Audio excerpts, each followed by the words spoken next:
Hello, audioholics. This is Logan, and if you have seen my previous video, we did an actual review of Transatlantic's Forevermore album. This is a part of the unabridged version, rather, of the Absolute Universe, the Yeah. extended edition. Now, there is an abridged version, and this abridged version, I didn't feel like doing a full on review on this because it is so similar to the unabridged version, and we just figured we wouldn't have all that much interesting to say when we already covered an album that, well, in my opinion, is better. So, here to kind of host this from here on out is my friend, Maud Eiler. Going on? Yeah, so this album is interesting. And the reason why I felt like we had to do a video on this, even if it wasn't a review, is because this is such a unique concept. And I feel like the conversation is going to be weird because So there's one remind us side what of the this album is spectrum. again called, because I don't It's remember called The actually. Breath of Life. The Breath of Life. Yeah, Yep. yeah. So on the one side of the spectrum, we have the people who love this version and think it's awesome. And then on the other side, we have people like us who, spoiler, don't really enjoy it as much. Now, for those of you who aren't aware, like Logan said, there are two different versions of the Absolute Universe that were put out. Forevermore, which is the longer extended version, and then The Breath of Life, which is the sort of shorter abridged version. Now, it was advertised as being a completely different album with similar material on it, basically. They said there was completely different lyrics, completely new songs, different people singing the same parts. They rearranged compositions. For all intents and purposes, it was supposed to be a completely new experience. Now, just to put a disclaimer out, Logan and I are not music theory experts. So maybe there are some things we missed. Perhaps the compositions for all these songs are completely fucking different. But it sounded pretty similar to me. And honestly, kind of worse because I think that the Breath of Life version kind of addresses my complaint of not having enough vocals, but it does it in the most half-assed way imaginable. Instead of just having more vocals, they cut out the instrumentals and like really good solo sections, so the vocals come more often, but it's the same shit you got from the longer version. And it's a little bit worse because you have different people singing these parts, and in my opinion, the original album with Forevermore, those vocalists were better suited to those sections. So you kind of have a weird situation with this album where it's a shorter, more digestible listen. It's more accessible to people who may not be as used to progressive rock. But on the forefront, you have people who are more used to it that will miss those sort of longer solo sections and instrumental sections. And I think for me, it kind of fails to justify its existence when compared to Forevermore. Um, so we're going to start by talking about which album is better. And as I've illustrated, I think The Breath of Life is worse in almost every way. I agree with that, and I would say that, like, again, I pretty much agree with just about everything you say. I believe that really this is an album that just is not as grand of a statement as Forevermore. And granted, that's not the bug, that's the feature. But it's not like this is really a baby's first prog kind of album either. Like, if you're somebody who's maybe just getting into the genre, I would not recommend Transatlantic. Oh I no, would not in a million recommend, years. yeah, I would recommend, like Pink Floyd. I think that is a very good place to start. Dark Side of the Moon, it's proggy, but also it's short, it's succinct, and it says a lot without really saying all that much at all, and really kind of playing with a lot of emotions. I could just jerk that album off all day, but I'll stop. Um, you know, Rush albums are very good baby's first prog kind of albums. Genesis to a degree. Yes.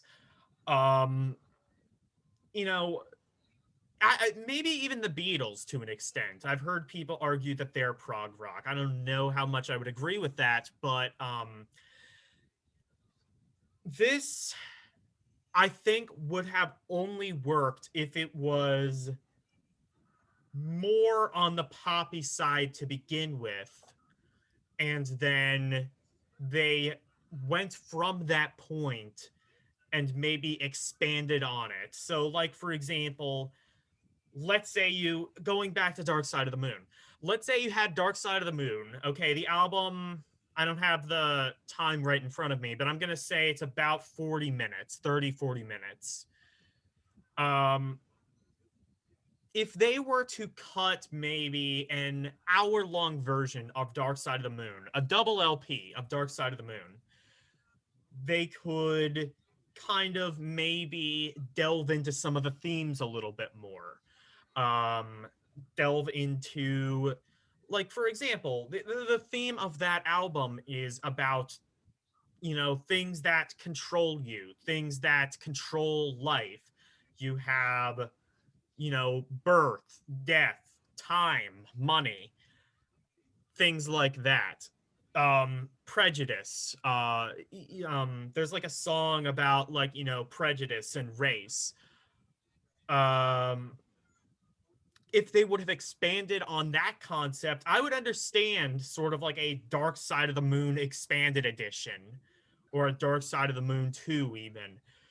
With this album, I don't think it really adds anything, and honestly, if you are coming from the unabridged version first, it just subtracts. So I guess the question then becomes, does it deserve to exist? Now, like, the question is basically asking, does it have a point? Are there value? Is there value in its existence, or is it just a waste of everybody's time, money, and space? Now, my answer to this question is, I don't really know. And the reason for that is, for me, I'd say no. Like, there's absolutely no fucking reason I would ever buy this version of the album over the other. There's no reason why I would listen to this version of the album over the other. But not everybody is me. And I've seen a lot of people say, like on Instagram and on Reddit and YouTube videos, what have you, that they prefer the Breath of Life version to the Forevermore version. And like, I can kind of see why, if you think about it. It's like I said earlier, it's more digestible, it's more accessible.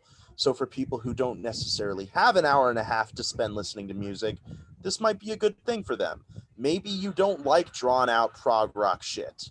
More vocals, they cut a lot of that out. I mean, there's still solo sections in the album, of course, but like, there's less of it than there was on Forevermore.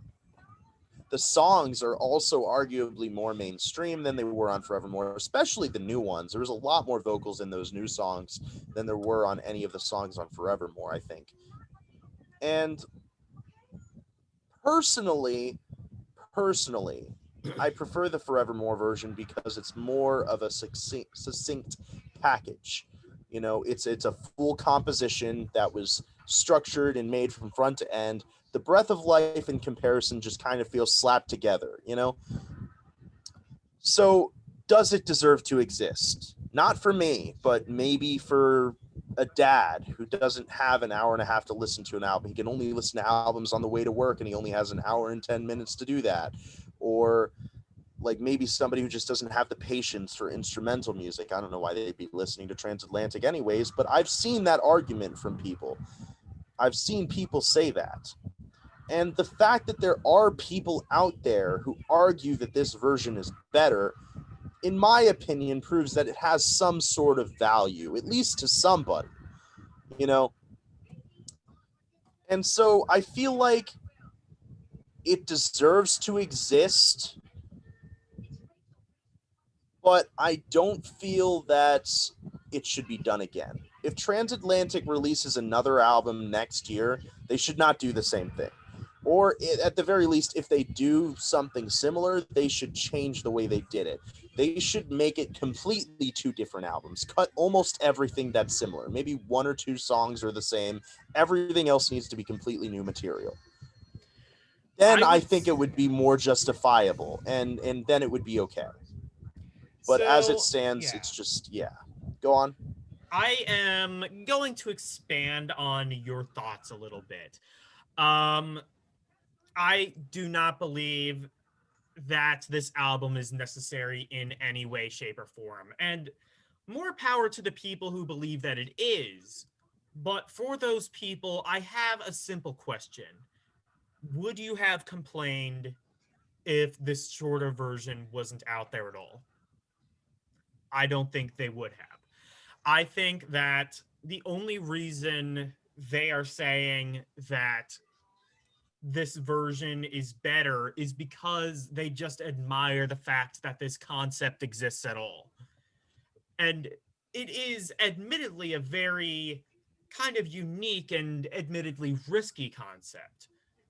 I don't think it works.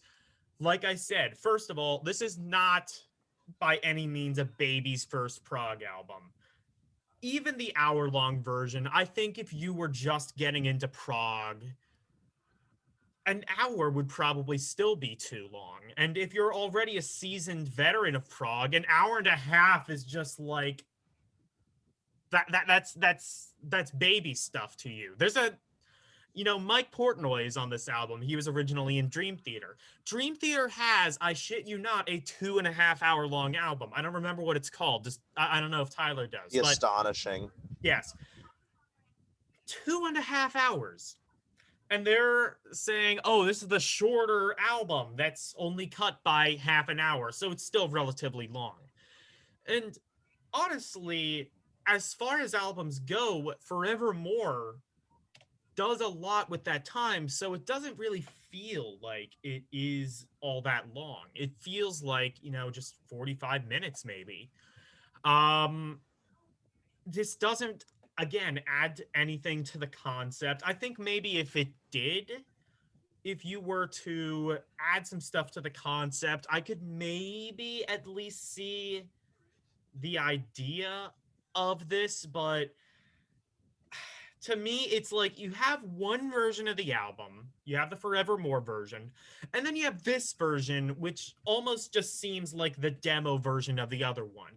I would have preferred maybe add some, I would say release the Forevermore version at an hour and a half, and then maybe later on release a deluxe version with these songs on it and say these are just alternate takes. Like most classic rock bands do. I mean, you have Led Zeppelin 2, and then immediately after Led Zeppelin 2, you have a whole bunch of studio outtakes, instrumental versions, demos, alternate versions, rough cuts, and things like that. I would have maybe more preferred things like that. And the songs that aren't on the original album, which admittedly are very good, I would just add them to the deluxe edition and just call them bonus tracks. Because I don't think they really add anything to the overall work of the concept. And really, I just feel like this was just a bad idea from the beginning. I feel that uh, if I may put forth my personal opinion, I believe that this was all done for money. And my reasoning for this is Neil Morris. Now, I am admittedly not very familiar with the guy, so don't take what I'm saying as gospel. You can refute it in the comments. I am open-minded. I read your comments, I listen to them, I reply to them. I am willing to hear alternate opinions. I believe that Neil Morris, from what I have seen, is a complete and utter scumbag. And my evidence towards this is his most recent major decision to create his own streaming service for Spotify. Now, yes, that does give him and the artists around him and the artists that he has remastered more money. Well, I But should interrupt. I think his streaming service has been out for like a few years. oh, it has. Okay, well, my mistake. But I've only heard about it recently. Me too. What is it called again? Waterfall. Waterfall, right? So that being said, I feel like he was thinking of himself first, and the people that he happened to produce, I feel, came as sort of an afterthought to kind of sell people on this idea. So, as we all know, Spotify is extremely scummy. It's a very convenient way of listening to music on the consumer end, but on the actual artistic and production end, it is one of the worst things that has happened to the music industry since Napster. Um, I would say that I don't believe that Neil Morris. So, benefit of the doubt is that he created this platform as sort of uh he created this platform to help his own artists, and maybe that's a good thing, maybe it isn't, maybe he's trying to set more of like a precedent. But I honestly feel, one, that they're going to make less money this way, because even with Spotify's minuscule amount that they are paying their artists, Okay, but to interrupt you, doesn't that just dispute your point about it being for money? that's me giving the benefit of the doubt. I don't believe that's true. Even if you gave it the benefit of the doubt, I think it's a bad idea. But that all just goes to show, I could ramble on about Waterfall and that streaming service all day. The bottom line is this: I believe that it is that Neil Morris at best is very short-sighted and just feels like making change for change's sake, Well, no, or he's a he's he's greedy. principled. He's principled. Like it has nothing to do with he doesn't care that he's making less money. He cares that he's following through with his morals. I That mean, in of itself is why he does it. yeah, but that's exposing him. That's exposing him, his work, and his artists, the people that he has remastered, the people he has produced, the people he has worked with. That exposes them to less people, handicaps their work, all for what? Some moral thing? Like, I understand following your morals and I understand being principled, and I don't knock him for that if that is the case. But I think what he is doing is just bad for everybody involved. And I don't know if, and I I'm do willing think to believe, eventually. I'm Sorry, go on. I'm willing to believe that these artists may or may not. I don't believe that these artists had any say in jumping over to the new platform. I don't know. I can't say whether or I not guess they I can't did, say, but but like that would be my guess. Now, if they did have say, I feel like I would change my entire point of view on that. But I again, will say focusing that on the album. well, before we do that, I just want to say like there are certain stuff that is on Spotify. Like the Transatlantic album that just came out is Yeah, on Spotify. obviously. Yeah. There's the most recent Neil Morse album is on Spotify. Spock's Beard, not all the albums, but there are some that are on Spotify. So So what's like even the it's a point of this? I feel like eventually all of his music is going to transition to Spotify because it's not making money. That's I Yeah. think the main reason why these newer albums are there and why he'll probably move most of his music there eventually. I Yeah. mean, So how fucking long did Robert Fripp say the same thing? And eventually all of King Crimson's discography got moved to fucking Spotify anyway. yeah, You like know? look, like I understand wanting to stick it to the man. Every American has that dream. Everybody in the world Yeah. has that dream. They want to go into their boss's office, slam some paper on the door and like, I can tell you where to shove this job. The reality is that just ends up being bad for everybody involved. You get fired, you don't have money, they lose an employee, and they have to do the long, tiring job search to find another. In this case, nobody makes money either which way, and you're just fragmenting the market. So maybe I'm wrong so I will retract what I said about maybe greed. I don't really have any major evidence to back that. That was sort of a uh just Like a sort of gut how, thing. yeah, exactly. But I think this is just very, Neil Morris strikes me as a very impulsive man, I believe. Yeah, that I agree with. He's very impulsive, and I think, like how Kanye West will say things without really thinking and they end up backfiring. I think Neil Morris takes that to another level, makes actions without thinking, ultimately screws over the people he was trying to help in the first place, and just makes bad ideas that I think will ultimately fail. I And that believe is that I actually a believe really good that segue Waterfall too. will go away, and I believe that whenever this album is next remastered 10, 20, 30 years down the line, they are going to include one album and then a deluxe edition of the Forevermore album with these tracks involved. And you can pay more money for the deluxe edition and just get like 3, maybe 4 CDs in one box Maybe. set, as most bands do anyway.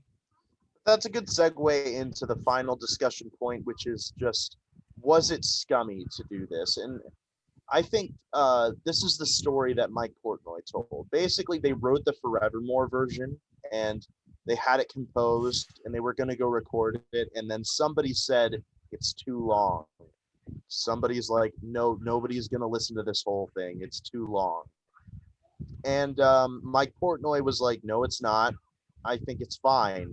And they basically were just arguing about it. And eventually, I think Portnoy said he was the one to suggest it, but I don't remember. Somebody said, well, why not just release both versions? That way everybody's happy. So that's basically how this came about, just like a fight in the band, which happens. Portnoy said, like, the longer you're with people, the less you want to fight with them and the more you just want to compromise. And that kind of strikes me as like a truthful story. There might be like some flaws or exaggerations in it. I don't know if it's perfect truth, but I do think to some extent that's what happened. And it was probably Morse who was arguing with Portnoy, because Morse Yeah. and Portnoy are like the two leaders of the band, basically. I But would it's kind of say, weird to hear that coming from somebody like Morse, because he's released so many amazingly long albums. But that would also I be think kind of ironic for Portnoy to suggest that either, because, Dream two and a Theater. half hours. Well, Yeah. actually, that album didn't have anything to do with him. So Oh, was yeah, that after he left? Okay. yeah, that was But still, like a lot actually of the second most recent. like what? Like I think like even like his Seems stuff in from the my memory is like an 90s. hour and a half long. Yeah, exactly. Yeah, I mean, Dream Theater is known for longer albums, but um, Portnoy also just released another version of the album, which is I think 2 hours long, which Oh includes my god. both versions of the albums. So it's even So they did longer. Oh my god, so they just did what I wanted to be done in the first place. Yeah, it's Yeah, like a this is Neil Morse's 5.1 doing. surround I sound am thoroughly Blu-ray, convinced this is Neil Morse's doing. Only Neil Morse could be that impulsive. And then just probably. immediately backtrack and be like, okay, here's the album how it should have been from the get-go. Well, it was actually Portnoy's release, so Well, okay then. yeah, it was like his drum cam. It's like a 5.1 surround sound stereo Blu-ray thing that you have to buy. Oh It's yeah, pretty that's cheap, true. but it is cool. Either way, I that guess has fair been enough. our discussion on the album. What did you guys think about this whole thing? Do you think it's something other bands should be trying to attempt? Like, do you think it would be cool if a band like, I don't know, Metallica put out two versions of Hardwired? One with like Load era songs and the other one with like Ride the Lightning era songs, you know? that'd be kind of cool if a Yeah. band did something like that. That actually, before we go on another tangent, I just mentioned that actually reminds me, Opeth did something like that. They recorded Damnation and Deliverance at the same time. Damnation being like a bunch of ballads, basically soft rock stuff, and then Deliverance being super heavy Yeah, shit. but So like those are two totally unique albums. yeah, exactly. And I feel like if somebody was to do this concept again, that's how they would have to do it. It You would know what have to be two separate albums. you know what would actually be like you know what was actually an ingenious way of doing this concept? It's not the same exact thing as Transatlantic did, but on the vinyl version of Lazaretto by Jack White. Um, check that vinyl out, by the way. If you have a record collection, that is just a must have because it's just packed to the brim with awesome little needities, oddities. But one of those is at the very beginning of the second side. I guess it works like there's almost like a fork in the album to where you have two different sets of grooves, and depending on where the needle drops, you get two different openings of one song. So you have an acoustic opening of the song, or you could play it again and get an electric version of the song. So I don't know, maybe if they wanted to try this concept again, I mean, it would be limited as to what you could really do with it. And it wouldn't work on digital, Spotify, iTunes, where a lot of people are listening to music these days. But I mean, I feel like these are albums that maybe more so than ever benefit from vinyl anyway. So I would not be opposed to an idea like this, but as a special edition on the vinyl record. Yeah. All right. So yeah, that's been our video. I don't have anything else to add. Do you? Nope. Well, All this right. has been our discussion debate thing. Yeah, whatever So it is. without further ado, we bid We you bid you audio audio do. do. Bye, Bye everyone. bye.